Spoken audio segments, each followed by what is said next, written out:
do let me know if you can hear and see me now on every channel. Oh, and in record time on TikTok, we have somebody saying, who is behind you? Beautiful, beautiful. Every single time we go live on TikTok, we have someone who decides that that's hilariously funny, and this time it's in record time. Congratulations, Trixie Wallace. You are the first person to say what is behind you, and only a minute or two into this broadcast. So wonderful. It is working fine. Everyone can hear and see me fine on TikTok. That is wonderful to hear. Good stuff. Tim, you're not late today. We've only just kicked off and started because I was a little bit late today. So we're all good there, Tim. So do not worry. Do not worry. Do not worry at all. Let me just check here if we can check my audio. And not sure my audio is working there, but if it's working on Facebook, but let's see if the audio is working over there. Hopefully it is. We have some funny bugs sometimes today, so do give me a hello in the comments. Let me know that you are here. Today we are speaking about identifying a profitable niche in your business. So that is what I'm covering today. For those of you that don't know me, if you're new to my live streams, my name is Annette Ferguson. I am CEO of Annette & Co, UK-based accounting firm. I'm a chartered accountant, certified profit first professional and financial strategist, and I help business owners take home more money from their business for them and their families to enjoy.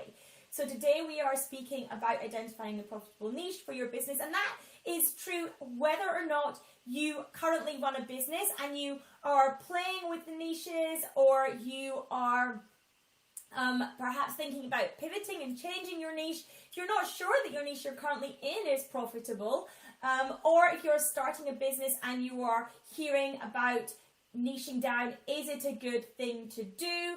And you are trying to work that out. So whichever phase of that you are in, what we are going to cover off today is going to be a lot of use to you. So thank you everyone who's tuning in. Hello, Bicken Zombie. Hello, Troy. Yes, absolutely.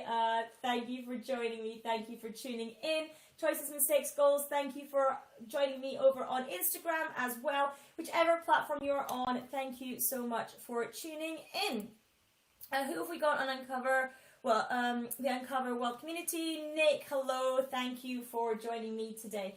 So we are live currently on TikTok, Instagram, Facebook, YouTube, Periscope, Twitter, and of course inside the Uncover Wealth community, my private community on Facebook as well. So by the way, if you're not a member there, do make sure once this broadcast is over that you hop on and type Uncover Wealth community into the search bar in Facebook and answer the questions and join the group, because there's loads of great content in there, and I would love for you to join me in there as well, and you can ask any questions that you have and all those kinds of things.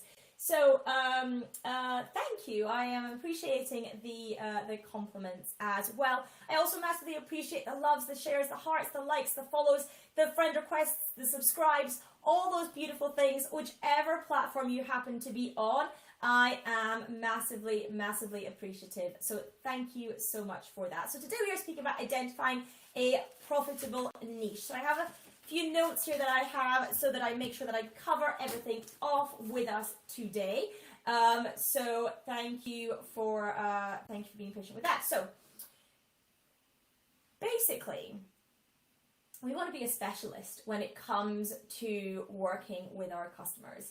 Consumers are smart and they are savvy, and by niching down, you do become a specialist, because what then happens is that you have lots of clients in this, they're doing the same thing. You can really get to understand exactly what they do, and therefore you can increase your specialism in an area as well. So it's really important to start thinking about yourself in this position as a specialist, as specializing, so that you can really serve people as well. Oh, we've got another person on TikTok saying, look behind me, it's so beautiful.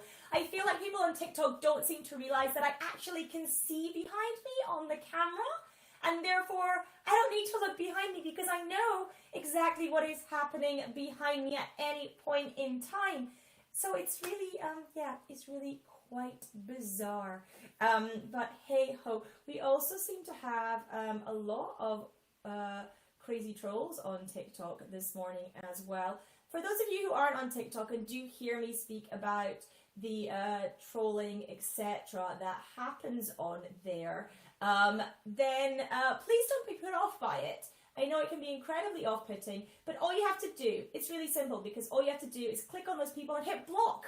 And it's really handy because you can just block all the crazies and all the rude people on there, all the ones that are just being very, very strange. So it's lovely. It's really lovely. It's a really lovely function that it has to block all the horrible people. So hey, Karen, thank you for joining me.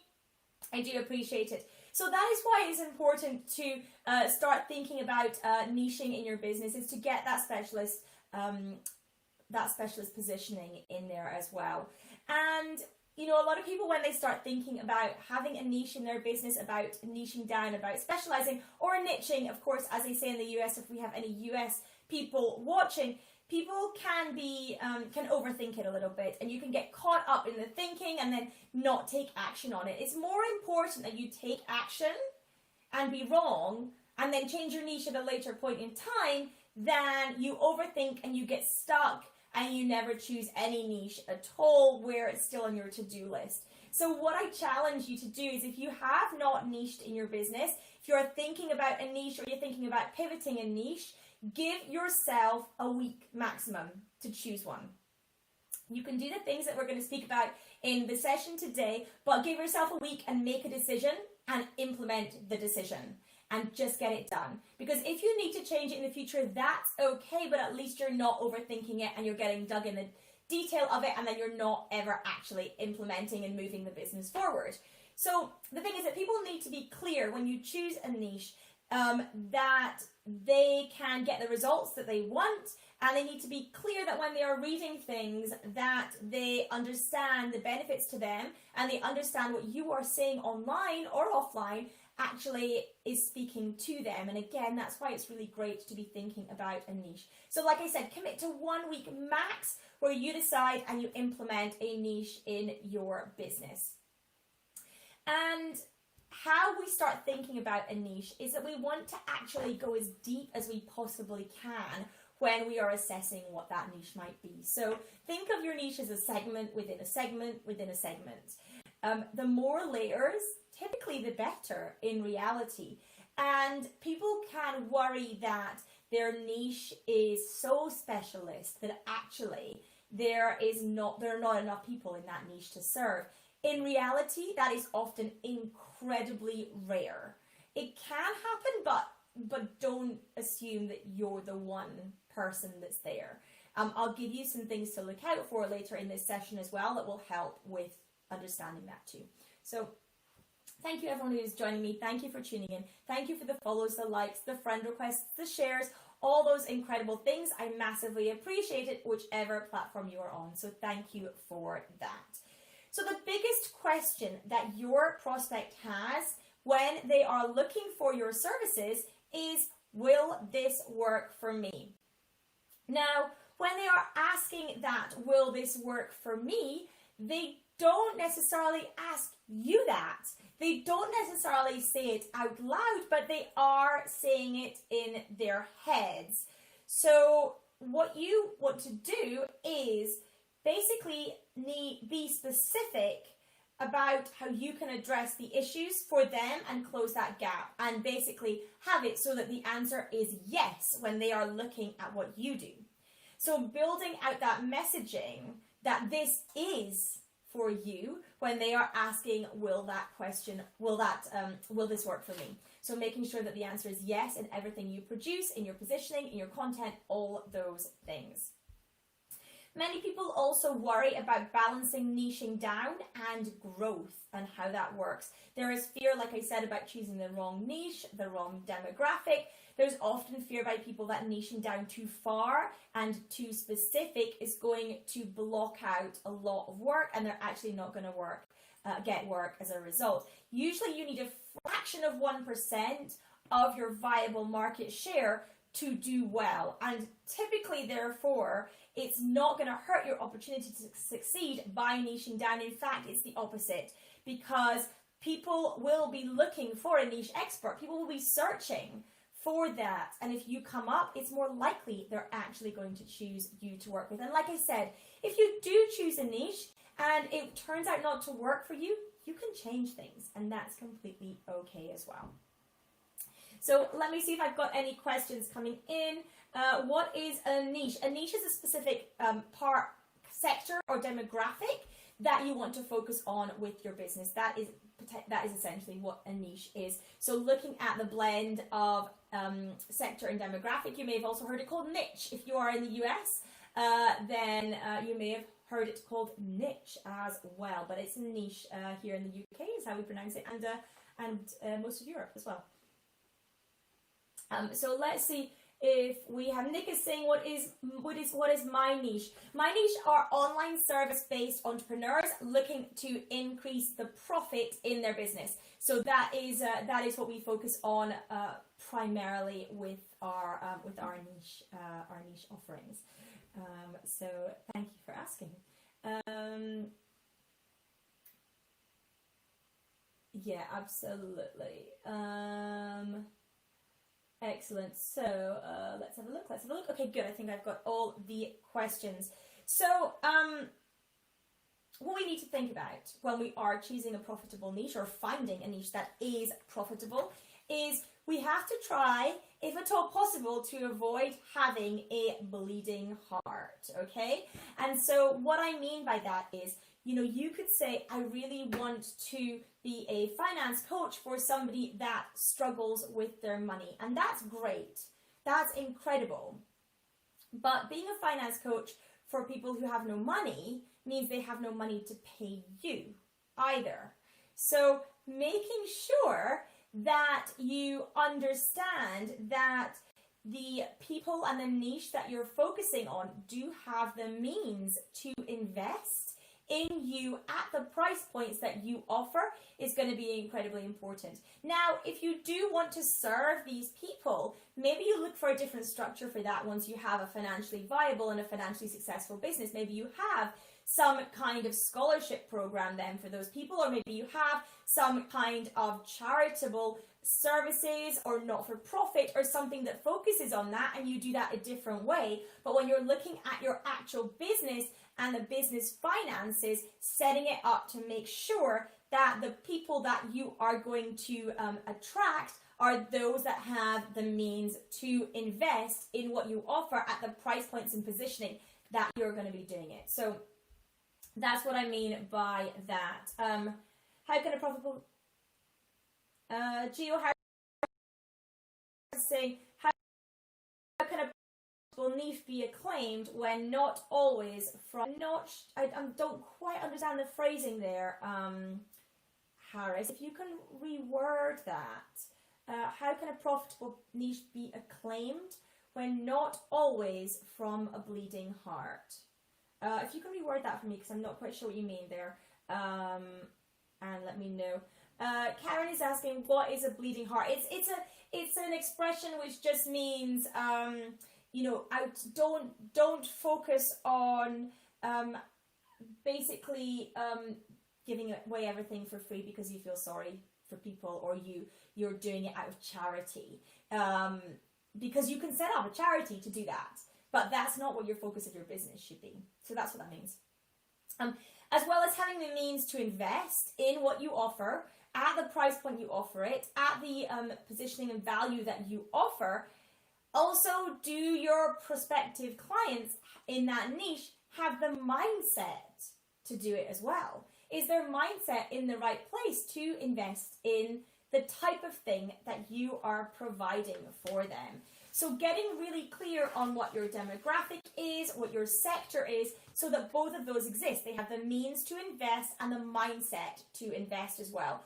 So demographic could be things like age, marital status, whether they have children or not, education levels, those kinds of things. And then sector, you know, what part, if they're B2B, for example, which sector do they operate in, and those kinds of things. So getting really clear on that is important.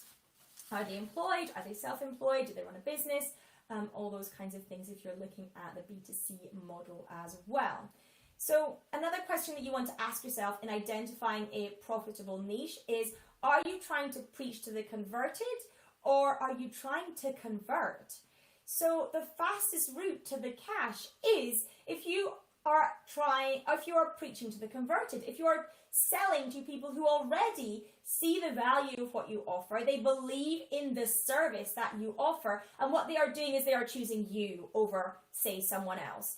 If you are trying to convert people into believing that your service is even valid in the first place, that's going to be a much, much longer buying cycle, and you'll have to spend a lot more time and money in getting that understanding with a wide number of people, so that you can actually make money as well. Let's see, here we go. I'm just going to do some trimming up on TikTok again. It's always fun. There we go. Lovely. So those are the things that we kind of really want to understand. Another thing to look at when you are thinking about a profitable niche is that niche should actually have competition in it already.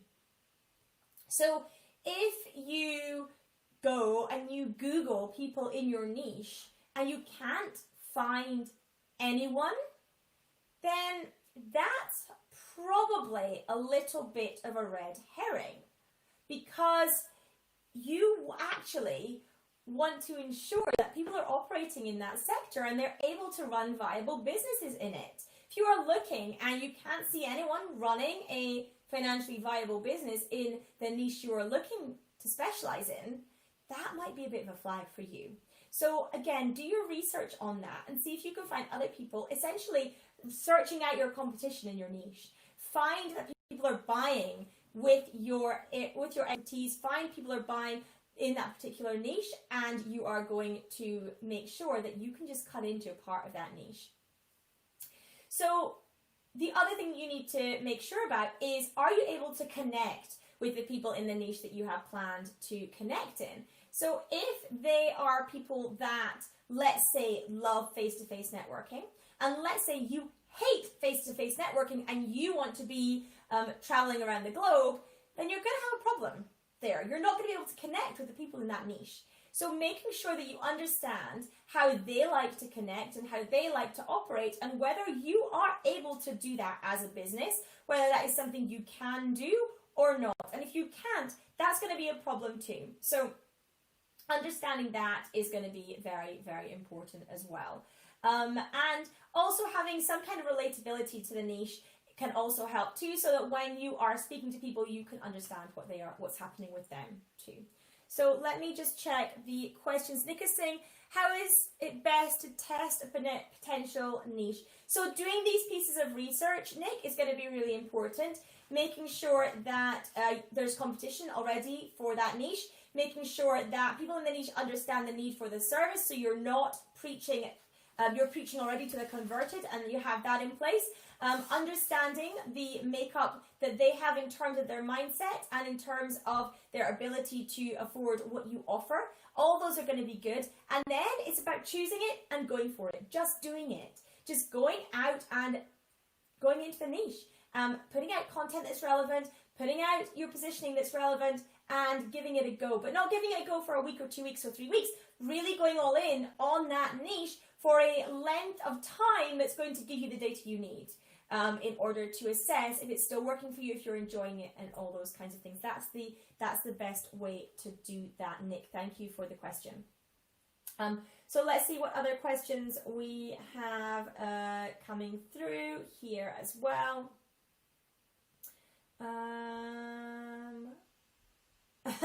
Tim is saying his offer to moderate on TikTok is still open. Yeah, Tim, I know it's some of it's a bit crazy, isn't it? I'm pretty good at blocking people as well, which is nice too. What's your Rocco's asking, what's my opinion on pyramid schemes and multi-core businesses? Well, pyramid schemes themselves, of course, are illegal. Ponzi schemes are illegal, but I suspect when you're meaning kind of MLM and direct selling, they can be a good way for people to make money. Absolutely, depending on making sure that you have the expectations right of that. Of course, it's a sales role. It's actually selling. That is what it is. It's basically you're a salesperson. That is the role. So if you have that, if you understand that, and that's how you're going into it, then absolutely. Let's see if we've got any other questions coming through. I'm just trying to scan. Karen reacts in the UK. Wonderful. Ewan in Scotland. Me too. Lovely to see you. Thank you, Ewan. Lovely, lovely. Rain, whether you go on OnlyFans or not is completely up to you. That's an absolute personal preference on that. No, I do not want to join a cult, but thank you anyway.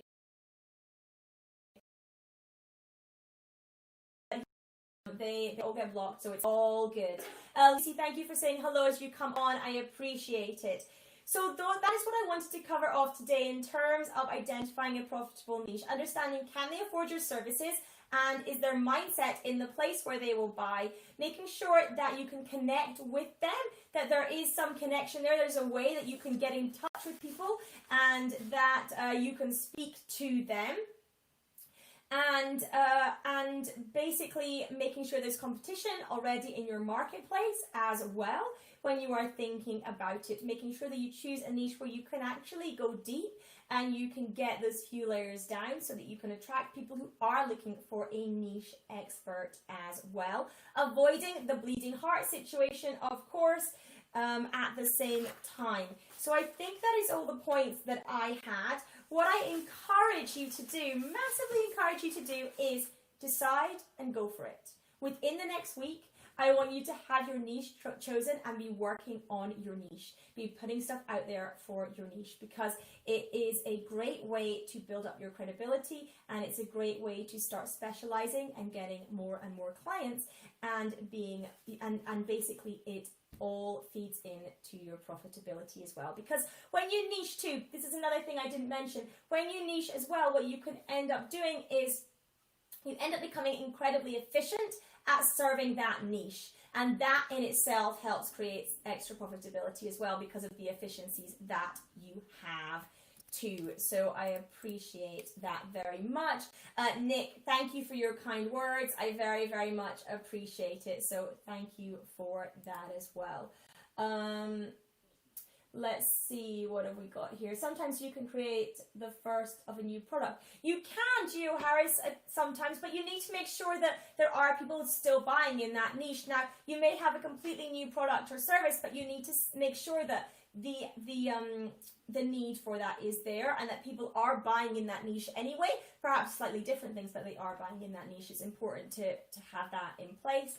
Unless you want to be somebody who is not preaching to the converted, you want to pave a new path, in which case you just have to understand that it will take longer. It will take much longer and probably a lot more financial investment to get people to come to you rather than those that are actually looking for what you do. So thank you for joining me. Thank you for tuning in. I am live again tomorrow at Thursday at 11 a.m. UK in wherever you are watching this session. So do come and join me. Tomorrow is my completely open Q&A session. I call it Strategic Chats, and it's where you can come and ask me any question about your business or indeed about mine, and I will happily answer that. So, feel free to come with a list of questions that you may have, and I will happily provide my opinion. I've been in business for 11 years, so I would love to help and support you with whatever questions you might have, whether they be finance related or to other parts of your business as well, sales, marketing, operations,